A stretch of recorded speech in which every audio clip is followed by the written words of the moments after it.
Hello வணக்கம் மகளே. பார்த்தீங்கன்னா நேற்று நைட்டு ஒரு 12 மணி போல் 11:45 வண்டி வந்துச்சு. கோழி ஏற்றி கொண்டு போய் வேறு ஃபார்மில் இறக்கிட்டு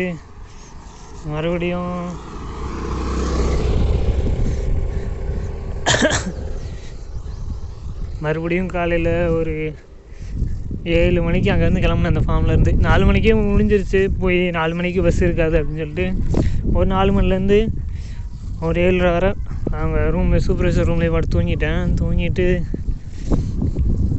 ஒரு 7:30 போல் கிளம்பி வந்தேன். ஒரு நல்ல அனுபவம் என்னென்னா, அங்கே தான் ஒரே ஒரு பஸ்ஸு தான் இருக்கும்.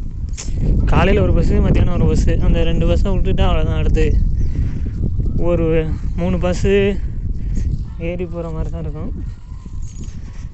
அதான் என்ன ஆச்சுன்னா, நானும் அதில் பஸ்ஸை மிஸ் பண்ணிட்டேன். அதில் பஸ்ஸை மிஸ் பண்ணதில் ஒரு அண்ணன் வந்தாங்க, லிஃப்ட்டு கொடுத்தாங்க. கிட்டத்தட்ட பார்த்திங்கன்னா ஒரு 6-7 கிலோமீட்ரு. என்ன தம்பி, பஸ் வேறு போயிடுச்சு தம்பி, இரு தம்பி, நான் உன்னை வேறு ஒரு பஸ் ஸ்டாண்டில் கொண்டு போய் விட்றேன், அங்கேருந்து உனக்கு பஸ் வரும், நீ அங்கேருந்து ஏறி போய்க்கோ அப்படின்னு சொல்லி அந்த அண்ணன் தான் கொண்டு வந்து விட்டாங்க. ஆக்சுவலி சொல்ல போனால் அந்த அண்ணனுக்கு தேவையில்லாத விஷயம். பக்கத்தில் உள்ள பஸ் ஸ்டாண்டில் விட்டுருந்தாங்கன்னா நான் 2 பஸ் மாறி போயிருப்பேன். ஆனால் அந்த அண்ணன் என்னடானா, இது ரொம்ப சுற்று தம்பி, நான் உன்னை கொண்டு போய் இன்னொரு பஸ் ஸ்டாண்டில் விட்றேன், அங்கேருந்து போனேன்னா உனக்கு ஒரே பஸ்ஸு தான், நீ போயிடலாம் அப்படின்ற மாதிரி சொன்னாங்க. அது ஒரு சில மனுஷங்க தான் அப்படி இருக்காங்க. நல்லா இருந்துச்சு. அதுக்கப்புறம் பார்த்திங்கன்னா போகும்போது